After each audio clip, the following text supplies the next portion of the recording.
성경은 어떻게 믿음을 드러낼 수 있을까요? 첫 번째 한번 따라합시다. 선택의 생활. 19절 말씀 시작. 내가 오늘 하늘과 땅을 불러 너희에게 증거를 삼노라. 내가 생명과 사망과 복과 저주를 내 앞에 두었은즉 너와 내 자손이 살기 위하여 생명을 택하고, 뭘 택하고? 생명을 택하고. 그러니까 택할 줄 알아야 돼요. 다른 말로 하면 하나님 편에 설 줄 알아야 돼요. 그게 믿음이 드러나는 거예요. 근데 이게 녹록지 않거든요. 여러분 잘 아시는 다니엘의 세 친구 사드락과 메삭과 아벳느고, 이건 바벨론식 이름이고요. 이스라엘식 이름은 하나냐와 미사엘과 아사랴죠. 이 세 친구는 바벨론의 침략으로 나라가 망하였지만 그들은 그 나라의 귀족 출신이었습니다. 그 엘리트 출신이니까 아주 귀족들을, 똑똑한 사람들을 바벨론이 이주 정책을 썼거든요. 그러니까 아수르는 이스라엘을 점령하면서 피를 섞어버렸어요. 혼인 정책을 통해서 혼혈을 만들어서 동화시켰고요.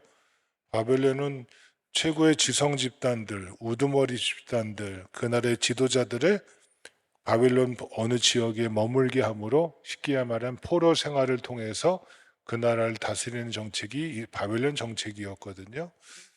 근데 그 당시에 이스라엘과 유다 사람들의 생각에는 뭐가 있었냐면 전쟁에서 지면 자기들이 섬기는 신이 그 나라의 신에게 졌다라고 생각하는 그런 보편적인 개념이 그들 머릿속에 꽉 차 있었어요. 또 하나는 뭐냐면 내가 섬기는 신은 내가 다 사는 이 땅에서만 영향력을 발휘한다라는 생각을 기본적으로 가지고 있었어요. 생각해 보십시오. 하나냐와 미사엘과 아사랴 이 세 친구는 전쟁에서 진 국가, 포로 국가의 사람들입니다. 그렇죠?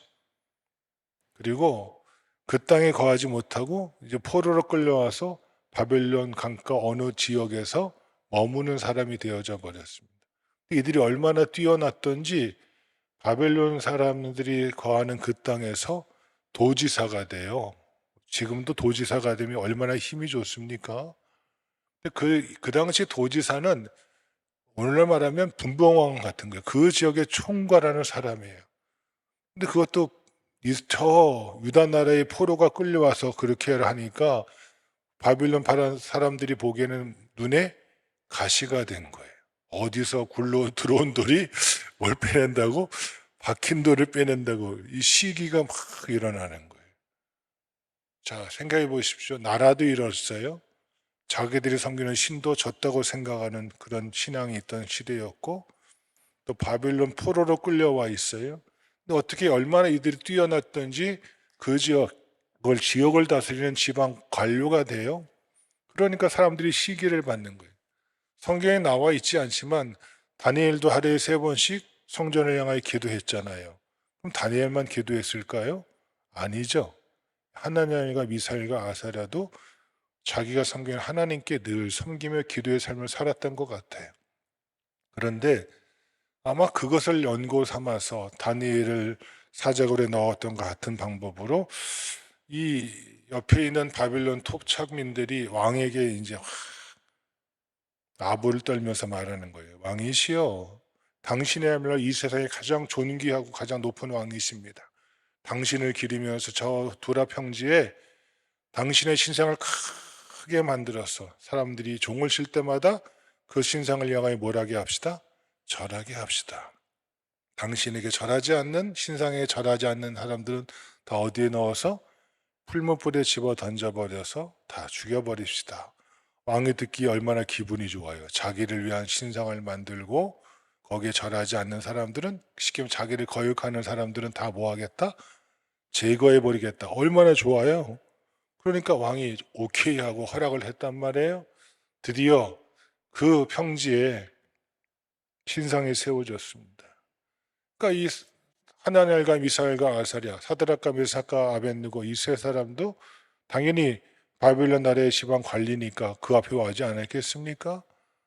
이들이 절해야 될 순간이 왔는데 절하지 않는 거예요. 그때 이들이 고백하잖아요.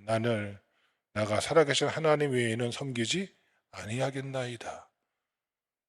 그러나 내가 이곳에 죽더라도 그곳에서 하나님이 나를 살리실 줄 믿습니다. 그러나 그렇지 아니하시더라도 그리 아니하실지라도 나는 하나님만을 뭐 하겠습니다? 섬기겠습니다. 여러분 생각해 보십시오. 그 순간만 한번 탁 질끈 감으면 뭐 할 수 있어요? 편하게 살 수 있어요. 그 순간만 모면하면 아이 하나님도 아시지요? 내가 여기 절하지 않으면 저기 불에 던짐을 당하면 끝장인데 하나님 이 시간 눈 감아 주시면 좋겠습니다라고 타협하지 않겠어요? 생각해 보세요. 나라도 멸망했어요. 그 당시에 종교적인 통념은 이 땅에는 누가 역사하지 않을 것 같아요? 하나님이 역사하지 않을 것 같아요. 그럼 자기가 이 정도 올라온 거는 자기의 노력과 수고와 땀과 헌신과 그 모든 것들이 잘 갖춰져서 올라왔다고 자긍심을 가진 만도 한데 그때 여기에 절하지 않으면 자기는 끝장나는 거예요. 생각해 보세요. 이 세 친구를 불에 던질 때 던지던 사람들이 7배나 풀무불을 강하게 했더니 던지는 사람들이 뭘 당했어요? 불에 타 죽고 말잖아요. 얼마나 뜨거웠으면. 근데 왕이 멀리서 보니 그 밑에 분명히 3명이 들어가서 타 죽어야 되는데 죽기는 그냥 어슬렁어슬렁 걸어 다니고 있어요. 3명도 아닌 1명이 더 있어요. 왕이 급하게 이들을 끌어올리잖아요. 그리고 말하잖아요. 내가 섬기는 하나님이 정말로 하나님이시구나 라고 고백하는 사건을 보게 되어집니다. 하나님 편에 섰던 자, 그 상황 속에서 얼마든지 핑계거리가 있고 자기 나름대로 논리가 있고 자기 나름대로 얼마든지 피할 수 있는 것이 있었지만 그들은 하나님 편이었고 사나 죽으나 하나님의 길을 선택한 결과임을 다니엘서는 우리에게 말씀해 주고 있습니다. 평강의 성도 여러분, 여러분 세상 살아가면서 하나냐와 미사엘과 아사랴가 당했던 그런 경우가 얼마나 많으십니까? 하나님, 이때 한번 좀 눈 감아 주십시오. 제가 어쩔 수 없잖아요. 직장 생활을 하느라고 사람들로 컨트롤하고 어울리다 보면 이해하시잖아요. 라고 얼마든지 넘어갈 때가 얼마나 많았습니까? 그때 넘어갈 수 있을 것 같아요. 근데 그 모습을 바라보는 세상 사람들은 뭐라고 생각하시겠어요? 저 사람도 말로는 믿음 생활을 한다 하면서 택하는 걸 보니 나랑 별 차이가 없네. 그러면 누구 영광 다 가리는 거예요? 하나님 영광도 가리는 거고요. 믿음을 드러내기는 그냥 믿음 다 잃어버리는 거예요. 평강의 성도 여러분, 아마 하나냐와 미사엘과 아사랴가 당했던 그 순간의 선택이요. 여러분의 삶의 주위에 많이 있을 것입니다. 어렸을 때 들었던 광고 멘트가 잊어지지가 않아요. 그 옛날에 금성에서 했던 순간의 선택이 아유 잘 기억하시네요. 순간의 선택이 10년을 좌우한다. 여러분, 여러분의 믿음의 선택이 하나님의 영광을 드러내고 여러분의 믿음의 선택이 하나님의 기쁨 되어지는 삶을 살아가는 우리 평강의 모든 성도 되어지기를 주의 이름으로 축원합니다. 본문에서도 말씀하고 있습니다. 믿는 사람은 생명과 복의 길을 택하라고 권고하고 있습니다. 또 심지어 이 모세의 신앙을 이어받은 여호수아는 가나안 정복 전쟁을 다 마쳤습니다. 그리고 세겜에서 다시 그들에게 권고합니다. 여호수아 24장 15절에 보면 너희가 섬길 자를 오늘 택하라. 오늘 나와 내 집은 여호와를 뭐하겠노라? 섬기겠노라. 여러분, 가나안 전복 전쟁을 한 사람들은 다 광야에서 태어나고 광야에서 자란 사람들입니다. 그렇죠?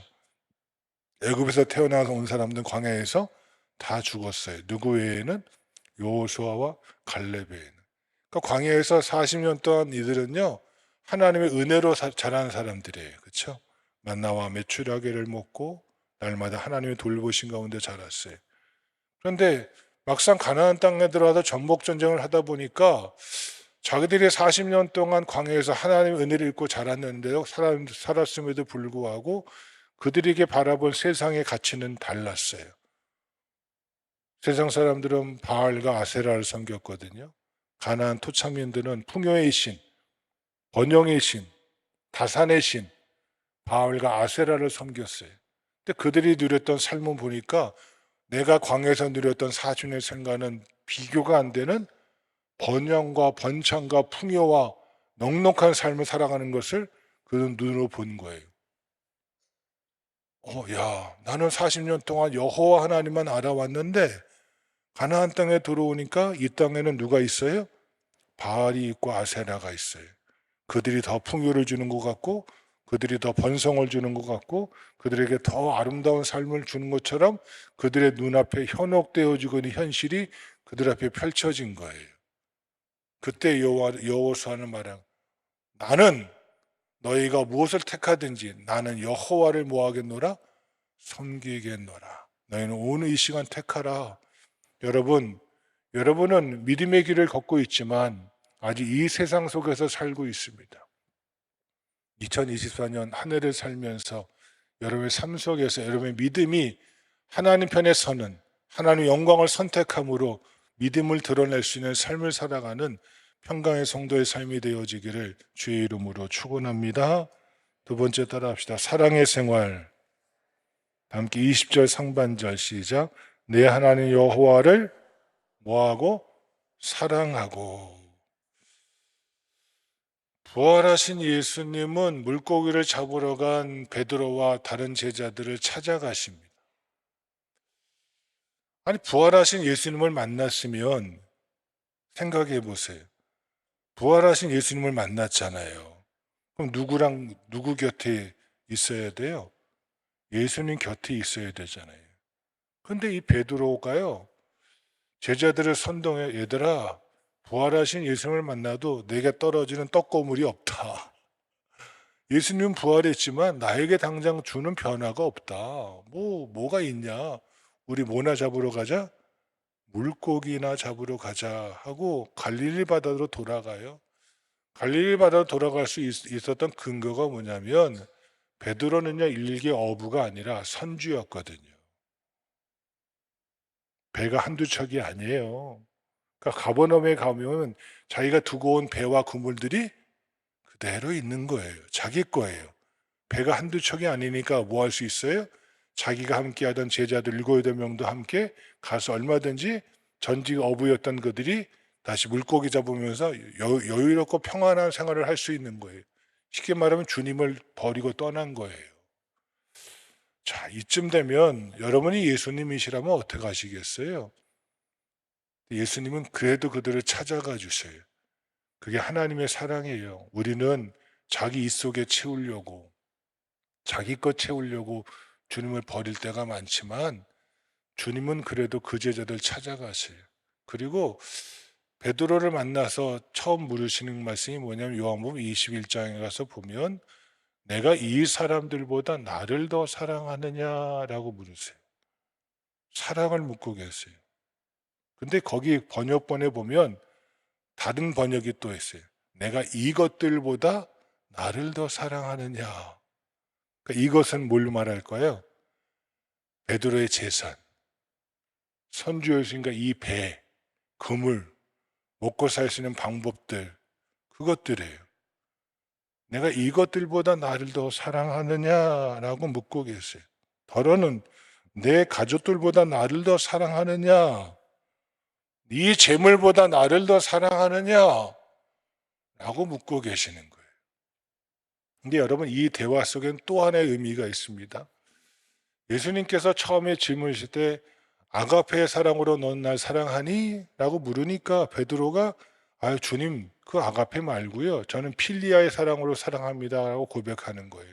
아가페는 뭔지 아시죠?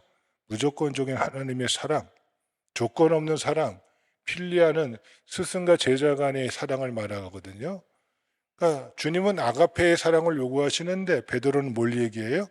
필리아를 얘기하는 거예요. 그 주님께서 또 물으세요. 그 필리아 말고 내가 말하는 아가페 사랑으로 네가 날 사랑할 수 있겠니? 라고 또 물으셔요. 그 베드로가 또 고민해요. 주님, 저 그 아가페 사랑 못하는지 아시잖아요. 왜? 제가 얼마 전에 주님을 몇 번이나 부인했어요? 3번이나 부인하는 거 아시잖아요. 주님 저 아시잖아요. 저는요 그런 사랑 못합니다. 제가 할 수 있는 건 그저 필리아의 사랑뿐입니다. 라고 대답을 해요. 그랬더니 주님께서 3번째 물으세요. 그래, 그러면 네가 말하는 그 필리아의 사랑으로 날 사랑할 수 있겠니? 이 물음 앞에 베드로는 놀라는 거예요. 주님이 아가페의 사랑으로 물으실 때는 주여 제가 필리아로 대답을 했는데 필리아로 물으시니까 내가 진정 주님을 필리아라도 사랑하고 있나? 라고 고민하는 거예요. 그때 그가 근심하며 말해요.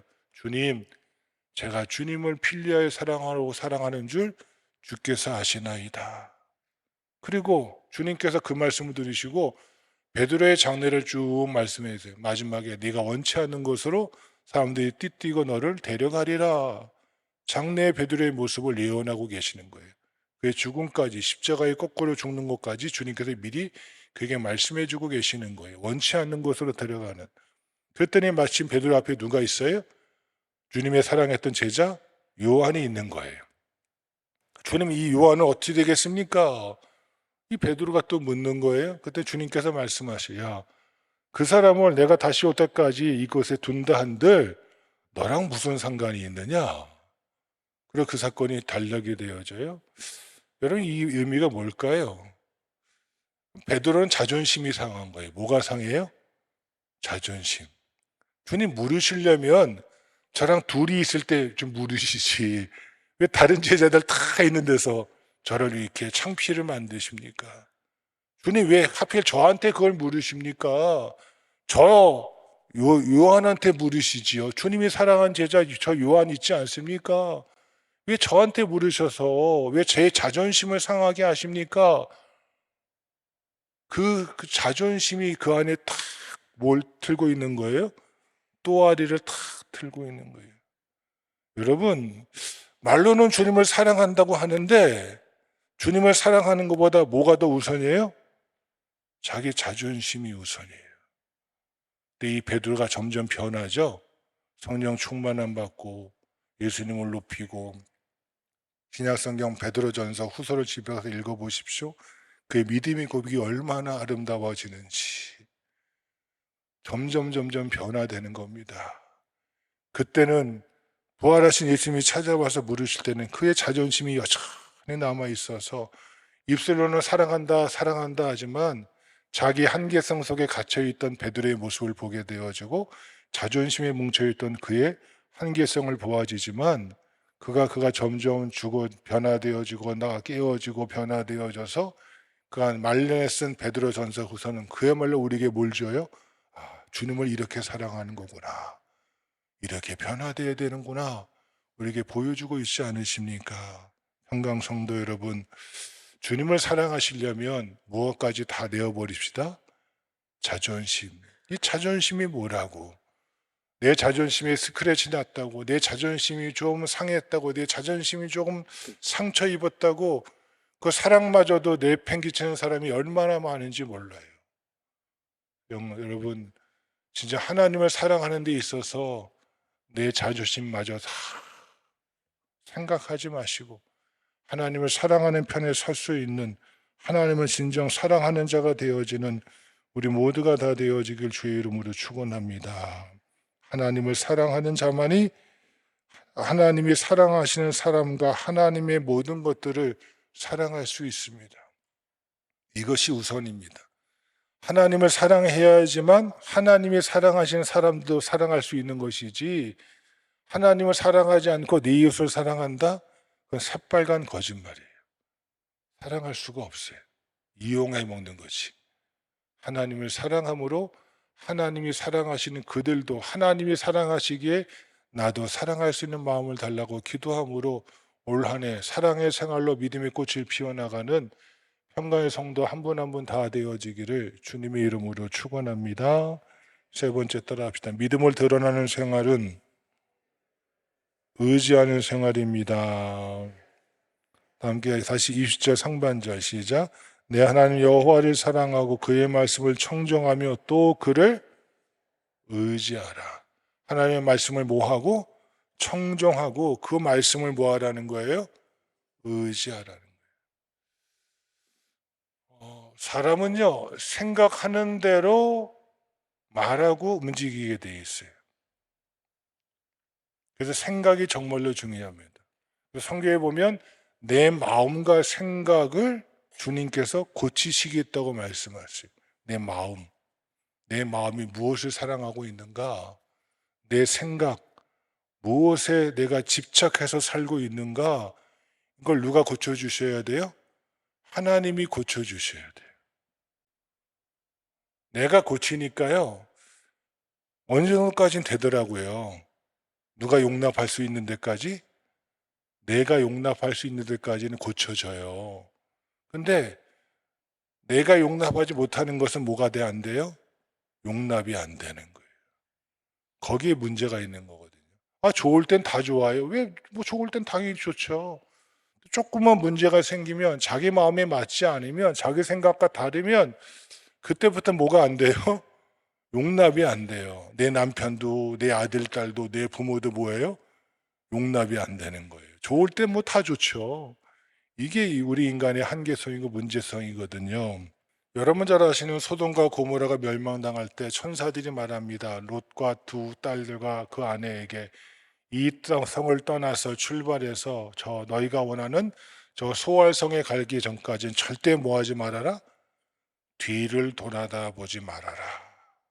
천사가 신신당부했어요. 제발 부탁이다. 이 성이 멸망당할 터인데 절대 너희가 말하는 소알성에 이르기까지는 절대 너 뒤 돌아보지 말고 곧장 가기만 해라. 근데 가다가 그만 누가 돌아봐요? 롯의 처가. 왜? 두고 온 것들의 미련이 너무 많아서. 저 소돔성에는 저희가 아브라함을 떠나서 거두었던 모든 재산이 다 그대로 있는데 과거의 집착을 버리지 못해서 두고 온 것들의 미련을 버리지 못해서 그 모든 것들이 그대의 그 롯의 처의 생각에 꽉 차 있으니까 뭐예요? 그만 뒤를 돌아보고 말잖아요. 하나님의 말씀보다 자기 생각에 집착되어져 살아가는 어리석음의 단면을 이 롯의 처녀는 우리에게 보여주고 있는 것 아니겠습니까? 사람이 무엇을 의지하느냐가 이렇게 중요합니다. 본문의 말씀대로 하나님의 말씀을 청종하며 하나님을 의지하라고 말씀하고 있습니다. 의지하라는 말씀은 하나님의 것에, 하나님의 말씀에 집착하라는 것입니다. 우린 자꾸 내 눈에 보기 좋은 것, 내 귀에 들리기 좋은 것에만 자꾸 집착을 해요. 세상 사람들이 이걸 요구하고 저걸 요구하니까 그것이 마치 진리인 것이냐? 아니거든요. 진리는 오직 누구만이 진리세요? 예수님만이 진리시고 하나님의 말씀만이 진리이십니다. 그러기에 성도는 하나님의 말씀을 의지하고 말씀에 집착하고 말씀에 붙잡혀야 됩니다. 사도행전 18장 5절에 가면 사도 바울이 고린도에 가서 복음을 전합니다. 근데 고린도에도 유대인들이 많았거든요. 근데 유대인들은 예수가 그리스도이심을 거부하는 거예요. 예수는 선지자고 좋은 말씀을 전한 좋은 치유자일 줄 모르지만 그는 누구는 아니다. 자기들이 바랐던 메시아 그리스도는 아니다라고 주장하는 거예요. 그걸 주장하다가 그 신념을 따르던 자가 누구였어요? 그 사도 바울도 그런 사람이었잖아요. 그러니까 예수님 만나서 180도 변했잖아요.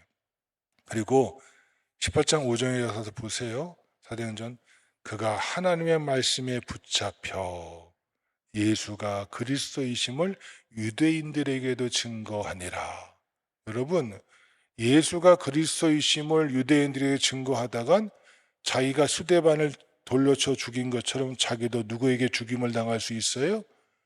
유대인들에게 지도새도 모르게 뭐 할 수 있어요? 죽을 수 있는 거거든요. 예수가 그리스도이심을 증거하다가는 유대인들에게 헬라인들은 뭐 그 중요한 문제가 아니야. 근데 유대인들에게 이걸 전했다가는 바울 자체도 목숨을 유지할 수가 없는 상태에 이를 수 있어요. 근데 그가 그런 위험한 상황 속에서도 유대인들에게 복음을 증거한 이유는, 예수가 그리스도이심을 증거한 이유는 그가 뭐에 붙잡혀? 하나님의 말씀에 붙잡혀. 여러분, 이것이 신앙입니다. 세상 사람들은 다른 걸 많이 얘기합니다. 뭐 별한 걸 좋은 거 다 얘기합니다. 근데 우리 그리스도인은 그거 얘기하면 안 돼요. 뭐에 붙잡혀? 말씀에 붙잡혀. 하나님의 말씀에 붙잡혀서 여러분의 믿음을 이 세상 가운데 드러내는 평강성도의 삶이 되어지기를 주의 이름으로 축원합니다.